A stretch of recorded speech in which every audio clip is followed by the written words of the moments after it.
ഇന്ന് നമ്മൾ വായിച്ചു ധ്യാനിക്കുക 1 മക്കബായർ 11-ാം അധ്യായമാണ്. അലക്സാണ്ടറിന്റെ പതനം. ഈജിപ്ത് രാജാവ് കടൽ തീരത്തെ മണൽത്തരി പോലെ അസംഖ്യം പടയാളികളെ ശേഖരിച്ചു. അനേകം കപ്പലുകൾ ഒരുക്കി.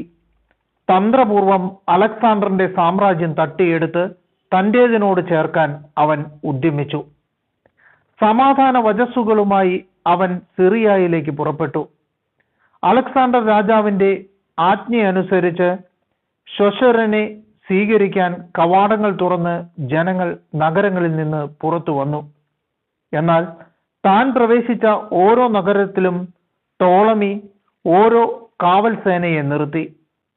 അവൻ അസോതോസിനെ സമീപിച്ചപ്പോൾ അഗ്നിക്കിരയായ ദാഗോൺ ക്ഷേത്രവും നശിപ്പിക്കപ്പെട്ട അസോത്തോസും ഉപനഗരങ്ങളും ചിതറിക്കിടക്കുന്ന ശരീരങ്ങളും ജോനാഥൻ യുദ്ധത്തിൽ ദഹിപ്പിച്ചവരുടെ കരിഞ്ഞ ജഡങ്ങളും അവന് കാണിച്ചു കൊടുത്തു. അവൻ പോകേണ്ട വഴിയിൽ ശവശരീരങ്ങൾ കുന്നുകൂടിയിരുന്നു. ജോനാഥാനിൽ കുറ്റം ആരോപിക്കേണ്ടതിന് അവന്റെ ചെയ്തികളെല്ലാം അവർ രാജാവിനോട് വിവരിച്ചു. രാജാവ് മൗനം ദീക്ഷിച്ചതേയുള്ളൂ. ജോപ്പായിൽ വെച്ച് രാജോചിതമായ സ്വീകരണങ്ങൾ നൽകി ജോനാഥാൻ രാജാവിനെ സ്വീകരിച്ചു. അവർ പരസ്പരം അഭിവാദനം ചെയ്യുകയും അന്ന് രാത്രി അവിടെ ചെലവഴിക്കുകയും ചെയ്തു. എലേവൂത്തെരൂസ് നദി വരെ രാജാവിനെ അനുയാത്ര ചെയ്തതിനു ശേഷം ജോനാഥാൻ ജെറുസലേമിലേക്ക് തിരിച്ചു പോന്നു. സെലൂക്യ വരെയുള്ള സമുദ്രതീര നഗരങ്ങളുടെ ഭരണാധികാരം ടോളമി രാജാവിന് ലഭിച്ചു. അവൻ അലക്സാണ്ടറിനെതിരെ ദുരാലോചനകൾ തുടർന്നു. ദൂതന്മാർ വഴി അവൻ ഡെമത്രിയൂസ് രാജാവിനെ ഇപ്രകാരം അറിയിച്ചു: നമുക്ക് ഒരു ഉടമ്പടി ചെയ്യാം. അലക്സാണ്ടറിന് ഭാര്യയായി നൽകിയ എന്റെ മകളെ നിനക്കു ഞാൻ വിവാഹം ചെയ്തു തരാം. നിനക്ക് നിന്റെ പിതാവിന്റെ സാമ്രാജ്യത്തിന്മേൽ ഭരണം നടത്തുകയുമാകാം. എന്റെ മകളെ അവന് ഭാര്യയായി നൽകിയതിൽ ഞാനിപ്പോൾ ഖേദിക്കുന്നു. കാരണം അവൻ എന്നെ വധിക്കാൻ ശ്രമിച്ചു. അലക്സാണ്ടറിന്റെ സാമ്രാജ്യം മോഹിച്ചിരുന്നതിനാൽ ടോളമി അവനെതിരെ കുറ്റാരോപണം നടത്തി. തന്റെ മകളെ അലക്സാണ്ടറിൽ നിന്ന് തിരിച്ചെടുത്ത് അവൻ ഡെമത്രിയൂസിന് നൽകി. അലക്സാണ്ടറുമായുള്ള സ്നേഹബന്ധം അവൻ വേർപെടുത്തി. അവർ തമ്മിലുള്ള ശത്രുത പരസ്യമായി. ടോളമി അന്ത്യോക്യയിൽ പ്രവേശിച്ച് ഏഷ്യയുടെ കിരീടമണിഞ്ഞു. അങ്ങനെ അവൻ 2 രാജ്യങ്ങളുടെ, ഈജിപ്തിന്റെയും ഏഷ്യയുടെയും അധിപനായി.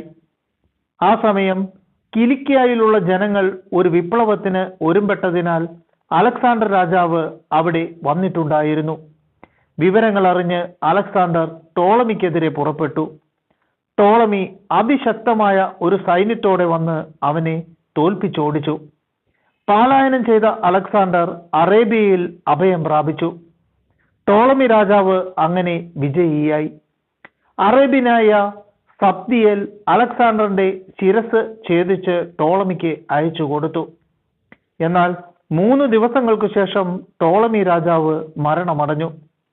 കോട്ടകളിൽ ഉണ്ടായിരുന്ന അവന്റെ സേന മുഴുവൻ തദ്ദേശവാസികളാൽ കൊല്ലപ്പെട്ടു. അങ്ങനെ 167-ാം ആണ്ടിൽ ഡെമത്രിയൂസ് രാജാവായി. ജോനാഥാനും ഡെമത്രിയൂസും തമ്മിൽ സഖ്യം. ജെറൂസലേമിലുള്ള കോട്ട പിടിച്ചടക്കുന്നതിനു വേണ്ടി യൂദയായിലുള്ള ജനങ്ങളെ മുഴുവൻ ജോനാഥാൻ വിളിച്ചുകൂട്ടി. അതിനെതിരെ പ്രയോഗിക്കാൻ പല യുദ്ധോപകരണങ്ങളും അവൻ നിർമ്മിച്ചു. സ്വന്തം ജനത്തെ തന്നെ വെറുത്തിരുന്ന ചില അധർമ്മികൾ ചെന്ന് ജോനാഥാൻ വലിയൊരു സൈന്യ സന്നാഹത്തോടെ കോട്ട ആക്രമിക്കുന്ന വിവരം രാജാവിനെ ധരിപ്പിച്ചു. ഇത് കേട്ട് അവൻ രോഷാകുലനായി. ഉടനെ തന്നെ ടോളമായിസിലേക്ക് വന്ന് ദുർഗാക്രമണം തുടരരുതെന്നും സംഭാഷണത്തിനായി എത്രയും വേഗം ടോളമായിസിൽ വന്ന് തന്നെ കാണണമെന്നും ജോനാഥന് എഴുതി. ഇതറിഞ്ഞപ്പോൾ ദുർഗാക്രമണം തുടരാനാണ് ജോനാഥൻ ആജ്ഞാപിച്ചത്. ഇസ്രായേലിലെ ഏതാനും പുരോഹിതന്മാരെയും ശ്രേഷ്ഠന്മാരെയും തെരഞ്ഞെടുത്ത് ആപത്തിനെ നേരിടാൻ അവൻ തീരുമാനിച്ചു. സ്വർണവും വെള്ളിയും തുണിത്തരങ്ങളും മറ്റ് നിരവധി സമ്മാനങ്ങളുമായി അവൻ ടോളമായിസിൽ രാജാവിന്റെ അടുക്കൽ ചെന്നു. അവൻ രാജപ്രീതിക്ക് പാത്രമായി.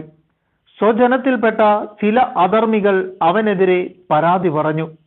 എങ്കിലും രാജാവ് തൻ്റെ മുൻഗാമികളെ പോലെ തന്നെ അവനോട് വർത്തിക്കുകയും സുഹൃത്തുക്കളുടെ മുന്നിൽ വെച്ച് അവനെ ആദരിക്കുകയും ചെയ്തു. രാജാവ് അവന്റെ പ്രധാന പുരോഹിത സ്ഥാനവും മുൻപുണ്ടായിരുന്ന മറ്റു ബഹുമതികളും സ്ഥിരീകരിക്കുകയും അവനെ തൻ്റെ പ്രമുഖ സ്നേഹിതന്മാരിൽ ഒരുവനായി പരിഗണിക്കുകയും ചെയ്തു. യൂദയായെയും സമരിയായിലെ 3 പ്രവിശ്യകളെയും കപ്പത്തിൽ നിന്ന് ഒഴിവാക്കണമെന്ന് അപ്പോൾ ജോനാഥാൻ രാജാവിനോട് അഭ്യർത്ഥിച്ചു. പകരം 300 താലന്ത് അവൻ വാഗ്ദാനം ചെയ്തു. രാജാവ് അത് സമ്മതിച്ചു. അതിനെക്കുറിച്ച് രാജാവ് ജോനാഥാൻ എഴുതിയതിൻ്റെ ഉള്ളടക്കം ഇതായിരുന്നു: സഹോദരനായ ജോനാഥാനും യഹൂദ ജനതയ്ക്കും ദെമത്രിയോസ് രാജാവിൻ്റെ അഭിവാദനം. നിങ്ങളെ സംബന്ധിച്ച് ഞങ്ങളുടെ ബന്ധുവായ ലാസ്തനസിന് ഞാൻ എഴുതിയ കത്തിൻ്റെ ഉള്ളടക്കം ഗ്രഹിക്കേണ്ടതിന് അതിൻ്റെ പകർപ്പ് നിങ്ങൾക്കും അയക്കുന്നു. പിതാവായ ലാസ്തനസിന് ദെമത്രിയോസ് രാജാവിൻ്റെ അഭിവാദനം. ഞങ്ങളുടെ മിത്രങ്ങളും ഞങ്ങളോടുള്ള കടപ്പാട് നിർവഹിക്കുന്നവരുമായ യഹൂദ ജനത്തിന് അവർ കാണിച്ച സന്മനസ്സിനെ പ്രതി നന്മ ചെയ്യാൻ ഞങ്ങൾ ഉറച്ചിരിക്കുന്നു. യൂദയായും സമരിയായിൽ നിന്ന് യൂദയായോട് ചേർക്കപ്പെട്ട അഫൈറേമ, ലിദ്ദ, റഥാമീൻ എന്നീ പ്രവിശ്യകളും അവയുടെ പ്രാന്തപ്രദേശങ്ങളും അവർക്ക് അവകാശപ്പെട്ടതാണെന്ന് ഞങ്ങൾ തീർപ്പ് കൽപ്പിക്കുന്നു. ജെറുസലേമിൽ ബലിയർപ്പിക്കുന്നവർക്ക് മുൻകാലങ്ങളിൽ ആണ്ടുതോറും ധാന്യങ്ങളിൽ നിന്നും വൃക്ഷഫലങ്ങളിൽ നിന്നും ഈടാക്കിയിരുന്ന രാജകീയ നികുതി ഞങ്ങൾ ഇളവ് ചെയ്തു കൊടുക്കുന്നു. കൂടാതെ ദശാംശം, കപ്പം, ഉപ്പളങ്ങളിൽ മേലുള്ള ഭോഗങ്ങൾ, കിരീട നികുതി എന്നീ ഇനങ്ങളിൽ ഞങ്ങൾക്ക് ലഭിക്കേണ്ട വിഹിതവും ഞങ്ങൾ ഇളവ് ചെയ്യുന്നു. ഈ ആനുകൂല്യങ്ങളിൽ ഒന്നും മേലിൽ നീക്കം ചെയ്യപ്പെടുകയില്ല. അതിനാൽ ഇതിൻ്റെ ഒരു പകർപ്പെടുക്കാൻ ശ്രദ്ധിക്കുക. അത് ജോനാഥാന് നൽകുകയും അവൻ വിശുദ്ധഗിരിയിൽ ശ്രദ്ധേയമായ ഒരിടത്ത് അത് സ്ഥാപിക്കുകയും ചെയ്യട്ടെ. തൻ്റെ ഭരണത്തിൽ രാജ്യം ശാന്തമാണെന്നും തന്നോട് ആർക്കും എതിർപ്പില്ലെന്നും കണ്ട് ദെമത്രിയോസ് രാജാവ് വിജാതീയ ദ്വീപുകളിൽ നിന്ന് ശേഖരിച്ച വിദേശീയ സേനയൊഴികെ മറ്റു സേനാ വിഭാഗങ്ങളെ അവരവരുടെ നാടുകളിലേക്ക് പിരിച്ചയച്ചു. തന്മൂലം അവന്റെ പിതാക്കന്മാരെ സേവിച്ചു പോന്ന പടയാളികൾ അവനെ വെറുത്തു. മുൻകാലത്ത് അലക്സാണ്ടറിനെ തുണച്ചിരുന്ന ഒരുവനാണ് ട്രിഫോ.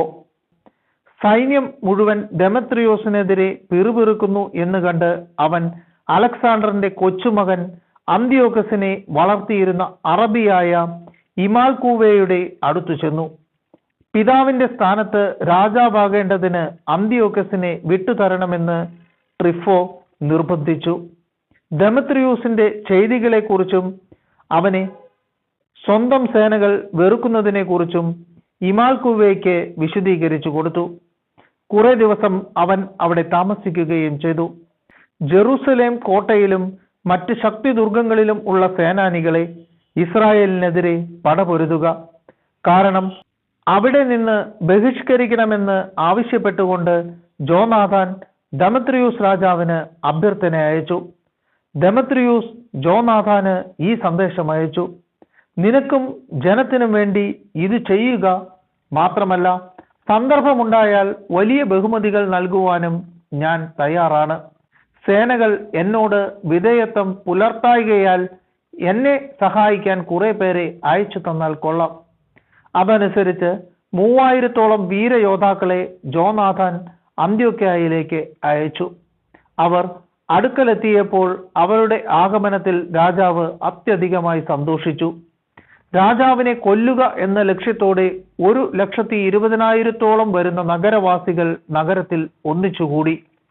രാജാവ് കൊട്ടാരത്തിൽ അഭയം പ്രാപിച്ചു. നഗരത്തിലെ പ്രധാന നിരത്തുകൾ കയ്യേറി നഗരവാസികൾ യുദ്ധം തുടങ്ങി. രാജാവ് യഹൂദരെ സഹായത്തിന് വിളിച്ചു. അവർ ഓടിയെത്തി നഗരത്തിലെങ്ങും നിരന്നു. 100,000-ഓളം പേരെ അന്നു തന്നെ കൊന്നൊടുക്കി. അവർ നഗരത്തെ അഗ്നിക്കിരയാക്കി, ധാരാളം കൊള്ളവസ്തുക്കൾ കൈക്കലാക്കി. അങ്ങനെ രാജാവിനെ രക്ഷിച്ചു.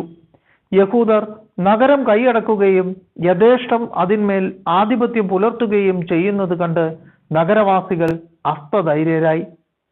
രാജസന്നിധിയിൽ ഇങ്ങനെ കേണപേക്ഷിച്ചു: ഞങ്ങൾക്ക് സമാധാനം നൽകണമേ, ഞങ്ങൾക്കും നഗരത്തിനുമെതിരെയുള്ള യുദ്ധത്തിൽ നിന്ന് യഹൂദരെ പിന്തിരിപ്പിക്കണമേ. അവർ ആയുധം ഉപേക്ഷിച്ച് സമാധാന ഉടമ്പടിയിൽ ഏർപ്പെട്ടു. രാജാവിൻ്റെയും ജനത്തിൻ്റെയും മുൻപിൽ യഹൂദർ ഏറെ ബഹുമാനിതരായി. ധാരാളം കൊള്ളവസ്തുക്കളുമായി അവർ ജെറുസലേമിലേക്ക് മടങ്ങി. ദെമത്രിയൂസ് രാജാവ് സിംഹാസനത്തിൽ തുടർന്നു. അവന്റെ ഭരണത്തിൻ കീഴിൽ ദേശത്ത് സമാധാനം നിലനിന്നു. ദെമത്രിയൂസിനെതിരെ എന്നാൽ അവൻ തന്റെ വാഗ്ദാനങ്ങളെല്ലാം ലംഘിച്ചു. ജോനാഥാനിൽ നിന്ന് അകന്നു. ജോനാഥാൻ ചെയ്ത ഉപകാരങ്ങൾക്ക് പ്രത്യുപകാരം ചെയ്തില്ലെന്നു മാത്രമല്ല, അവനെ വളരെയേറെ ദ്രോഹിക്കുകയും ചെയ്തു. ബാലനായ അന്ത്യോക്യോസുമായി ട്രിഫോ തിരിച്ചെത്തി. അന്ത്യോക്കസ് കിരീടം ധരിച്ച് ഭരണം ആരംഭിച്ചു. ദെമത്രിയോസ് പിരിച്ചുവിട്ട സേനകൾ അവന്റെ പക്ഷം ചേർന്നു. ദെമത്രിയോസിനെതിരെ പൊരുതി. ദെമത്രിയോസ് പരാജിതനായി പലായനം ചെയ്തു. ട്രിഫോ ആനകളെ കൈവശപ്പെടുത്തുകയും അന്ത്യോക്യ തന്റെ നിയന്ത്രണത്തിലാക്കുകയും ചെയ്തു. യുവരാജാവായ അന്ത്യോക്കസ് ജോനാഥാന് ഈ വിധം എഴുതി: പ്രധാന പുരോഹിതനായി ഞാൻ നിന്നെ സ്ഥിരീകരിക്കുകയും 4 പ്രവിശ്യകളുടെ ആധിപത്യം ഏൽപ്പിക്കുകയും രാജമിത്രങ്ങളിൽ ഒരാളായി നിന്നെ പരിഗണിക്കുകയും ചെയ്യുന്നു. രാജാവ് അവനൊരു സ്വർണ്ണ തളികയും മറ്റു ഭോജനോപകരണങ്ങളും കൊടുത്തയച്ചു. സുവർണ ചഷകങ്ങളിൽ നിന്ന് പാനം ചെയ്യാനും രാജവസ്ത്രവും സ്വർണ്ണക്കൊളുത്തും ധരിക്കാനുമുള്ള അവകാശവും നൽകി. ജോനാഥാന്റെ സഹോദരനായ ശിമയോനെ ടൈറിലെ ലാദർ മുതൽ ഈജിപ്തിന്റെ അതിർത്തികൾ വരെയുള്ള പ്രദേശങ്ങളുടെ അധിപനാക്കുകയും ചെയ്തു. ജോനാഥാൻ പുറപ്പെട്ട് നദിക്കക്കരെയുള്ള ദേശത്തും നഗരങ്ങളിലും സഞ്ചരിച്ചു. സിറിയ സൈന്യം അവനോട് സഖ്യം ചേർന്നു. അസ്കലോണിലെത്തിയപ്പോൾ നഗരവാസികൾ അവനെ സ്വീകരിക്കുകയും ആദരങ്ങൾ അർപ്പിക്കുകയും ചെയ്തു. അവിടെ നിന്ന് അവൻ ഗാസയിലേക്ക് പോയി. എന്നാൽ ഗാസ നിവാസികൾ അവനെതിരെ നഗര കവാടങ്ങൾ അടച്ചു കളഞ്ഞു. അതിനാൽ അവൻ നഗരം വളയുകയും സമീപ പ്രദേശങ്ങൾ അഗ്നിക്കിരയാക്കുകയും കൊള്ളയടിക്കുകയും ചെയ്തു. ഗാസ നിവാസികൾ ജോനാഥനോട് കേണപേക്ഷിക്കുകയും അവൻ അവരുമായി സമാധാന ഉടമ്പടി സ്ഥാപിക്കുകയും ചെയ്തു. അവരുടെ ഭരണാധിപന്മാരുടെ മക്കളെ ജാമ്യ തടവുകാരായി പിടിച്ച് അവൻ ജെറുസലേമിലേക്ക് അയച്ചു. ദമാസ്കസ് വരെ അവൻ രാജ്യത്തുടനീളം സഞ്ചരിച്ചു.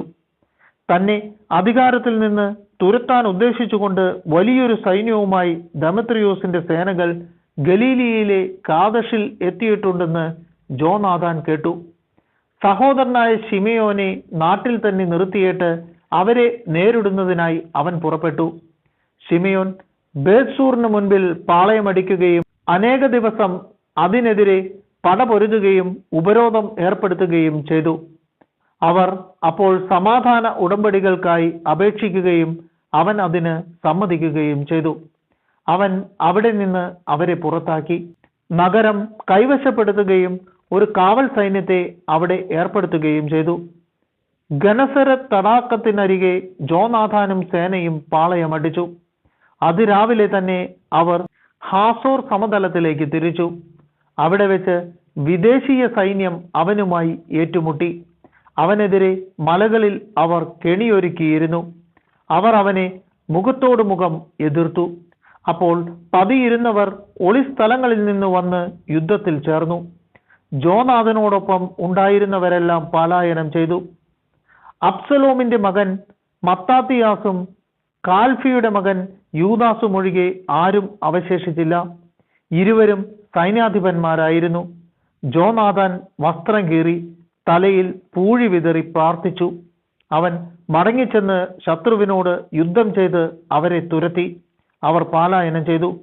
അവനെ വിട്ട് ഓടിപ്പോയവർ ഇത് കണ്ട് തിരിച്ചു വന്ന് അവനോട് ചേർന്നു. അവർ ശത്രുക്കളെ പിന്തുടർന്ന് കാദഷിലുള്ള അവരുടെ പാളയത്തിലെത്തുകയും അവിടെ പാളയമടിക്കുകയും ചെയ്തു. വിദേശീയരിൽ 3000 പേർ അന്ന് മരിച്ചു വീണു. അനന്തരം ജോനാഥാൻ ജെറുസലേമിലേക്ക് മടങ്ങി.